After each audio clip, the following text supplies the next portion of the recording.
itong mga akusasyon na ibinigay nitong gusto ko nilang magmura eh. Hindi na ako magmumura muna. Oo.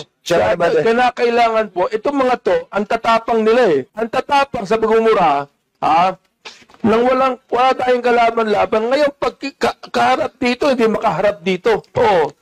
Eh, mga takot din pala yung mga yan eh. Please hold your fire, please. Hindi. I'm gumaya pa na abogado. I have decided to respectfully decline. Respectfully, minumura tayo, respectfully. To share my knowledge on matters. Hindi knowledge ang kailangan natin. Ask the lawyer if this is libel. Oo. Ask the lawyers kung libelous yung ginawa niyo o slander. No ha?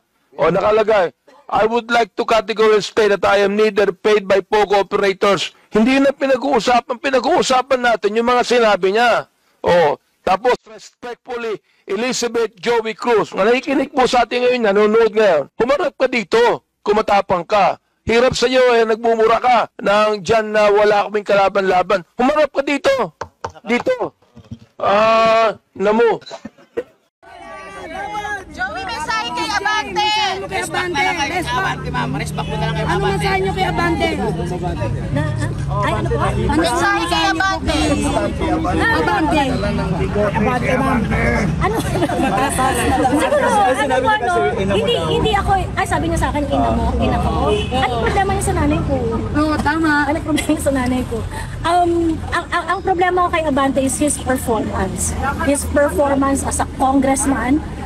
Is he representing the voice of his constituent? Yun ba yung pinaglalaban? We are watching you, Benny Abante. We've seen you perform sa Quadcom, sa Committee on Good Governance and Public Accountability. We know that you are doing this for certain purpose na definitely hindi kasama ang welfare ng mga constituents mo at ng mga Pilipino. So, let's, di ba? Ano sabihin ko sa'yo? And, you know, I am just a private citizen expressing my grievance. Yung frustration ko sa trabaho niyo dyan sa House of Representatives. What do you want us to say? Bravo?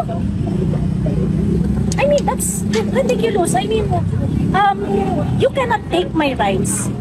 Yun lang yung meron tayo eh. Tayo mga content creator, tayo mga vloggers, yun lang yung meron tayo eh. Boses. And you want to intimidate us, you want to silence us. Why?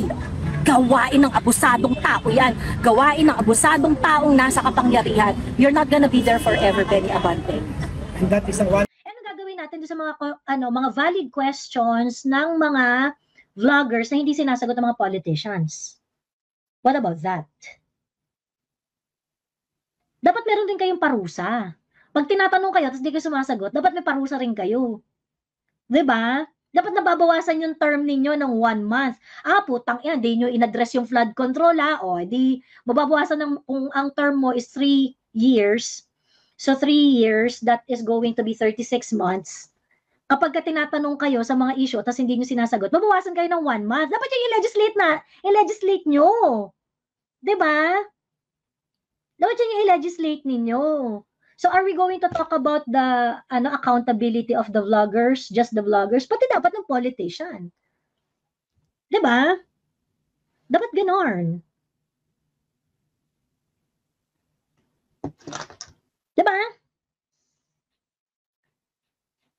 Ayan, he challenged the notion that people can spread lies about politicians without facing consequences, asserting that constitutional guaranteed freedoms are not absolute. Ayan, actually kahit yung kapitbahay mong chismosa, nagpapakalat din ng chismis. In conclusion, Representative Barbers vowed to take action. Take action, Take action against those who disregard the law, calling for accountability and justice for the victims' online harassment. Is this your way to put us in detention in the upcoming election? February 7, magre-recess kayo. Iko-contempt nyo kami and during the period of election? Are you going to is that your goal? Tingin ko yun ang goal. Ayun. Maaring ganon. Napag-usapan naman na natin to last time. I think na there might be 2 paths. 2 scenarios that they may take. First is, maging aggressive sila, ipakulong nila yung mga vloggers, i-contempt nila lahat ng mga vloggers. Pagkatapos, pag pinakontempt, yan, syempre, hanggang dyan ka na, tapos magre-recess na sila, balikan ka na lang nila pagka ongoing na yung ongoing na yung uli yung session. It will take some time kasi, May, May, 'di ba? So, June na yan, June na nila kami babalikan, ganun. Tapos na ang lahat-lahat, hindi na kami nakapag-vlog. 'Di ba? Kung ganun naman ang gagawin nila, well, wag kayong iiyak doon sa mga actions na pwedeng gawin ng mga vloggers kasi syempre prepared din naman kami. Prepared din naman kami sa mga ayun. So, either yon yung i-head-on collision tayo ng mga congressmen, ganyan-ganyan, babalahurain, yung katulad ng ginawa nila sa mga, and how they handle the Quadcom. Maaaring ganon. Or second, magpapa-victim sila. Ganon. Magpapa-victim sila na parang, bait-bait namin, bakit si Dan Fernandez, sasabihin ni Dan Fernandez, pwede niyang gano'n na, bait-bait namin, bakit yung kinakarni yung English ko? Ganon. Pwedeng ganon yung pwedeng ganon yung mga diskarte nila. Dahil sa magpapabait-baitan sila, magpapaano sila, yung they're going to take the high road, ayan, ganon. Maaaring ganon. Ayun. So, hi Ate Ging, hello. Magandang gabi sa iyo dyan sa Taiwan.